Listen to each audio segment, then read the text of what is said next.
Қазақ халқы ежелдің ежелінен денсаулық, бас амандыққа ерекше мән берген халық. Бабаларымыз денсаулық сақтаудың маңызын терең түсінді. Сол үшін де бірінші байлық денсаулық малым, жанымның садақасы, өлмеген құл алтын аяқтан ас ішет, 12 мүшең сау болса, қара басың ханмен тең. Басы ауырмағанның құдаймен ісі жоқ деген сөздерді айтады. Балаларға теміреткі түскенде баланың анасы. Тем теміреткі. Пайғамбарым егін екті. Егін судан қалды. Теміреткі неден қалды? Ай өз баласын жалайды, мен өз баламды жалаймын деп өлеңдетіп, 3 рет қайталап, теміреткіні тілімен жаласа, біртіндеп қайтып кетедіген. Саукесер жырларында да баланың бесігінің жайлы болуы, сау денелі болып өсуі қадағаланады. Қазақ аналары баланы сылап сипап өсіру сынды барлық мүмкіндіктерді қарастырады. Өс деп аталатын аналар жырында мынадай шумақтар бар. Өс балам, өсе бер. Батыр бол балуан білекті. Батыл бол таймас жүректі. Аяғыңды созайық. Саусағыңды жазайық. Етті болсын балтырың. Епті боп өс, жарқыным. Дейді.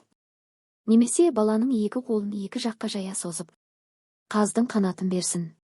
Екі аяғы төмен қарай созып. Тырнаның аяғын берсін. Өс. Дейді. Аяқ қолын сілкілеп.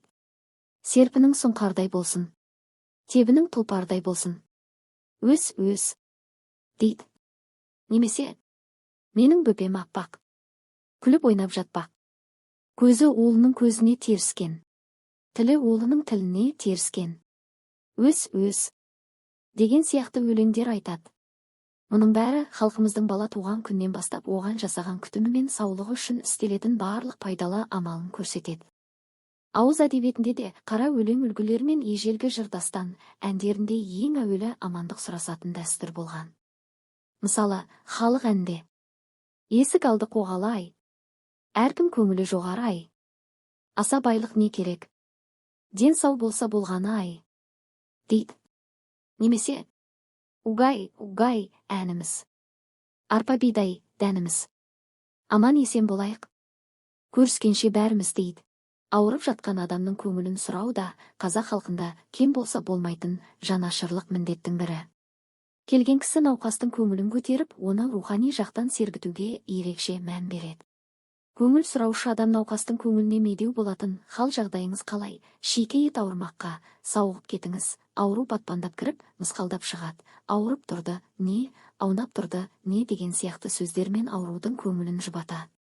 Қазақ емшілігінің ұстанымдарының бірі де ауруға жақсы көңіл күй сыйлау арқылы емдеу болып табылады. Көңіл сұрау, жұбату хақында ел ішінде тараған аңыз әңгімелер өте көп. Керейдің Жәнтеке атасының Исағасы руынан шыққан Меңдібай қария 105 жасқа шыққан, жылы қатты науқастанып қалғанда көңілін сұрай келген атақты шешен әрі Лақ Қопаулы. Айналайын Батагөй ағай, деп жылапты деседі. Сонда отырғандар, Лақ би, ағам жас ет деп жылап отырсың ба, жоқ алдын ала жылап алмақсың ба? Депті. Сонда Лақ би, Шақабай Балықбайдай 120 жасқа келмеді. Тасбике Бөртенің 115 жасын көрмеді. 105 жасқа келген жеше ағамыздың бар еді әлі бізге бермегі деп жылап отырмын деген екен. Осы мысалдан да талай тарих және көңіл сұрау арқылы денсаулық тілеу сынды терең тамырлы хикаяны байқаймыз. Әрі шешен, әрі би Лақтың бір ауыз көңіл сұрауының өзінде қазақ даласында 100-ден артық жасаған бірнеше адамның есімін атағанын байқаймыз. Халқымызда денсаулық ұғымына тән ырым-тыйымда өте көп. Бала туған күннен бастап жасалатын жол-жоралға салт дәстүр ол есейіп, қартайып пәниден бақиға аттанғанша жалғасады демек. Қазақ халқы тал бесіктен жер бесік қойнына жеткенше денсаулыққа мән берудің барлық амал тәсілдерін қарастырып отырған. Сіздердің тыңдап отырғандарыңыз Мақсат медициналық орталығының директоры, көрнекті дәрігер Мақсат Әбдіқадырұлының мұрағатынан алынған қазақтың амандық тілеу, денсаулыққа мән беру ұғымына қатысты құнды деректер. Қазақ медицинасы хақында білгіңіз келсе, осы каналға жазылыңыз, тіркеліңіз. Ел аман, жұрт тыныш болсын, аяулы ағайын.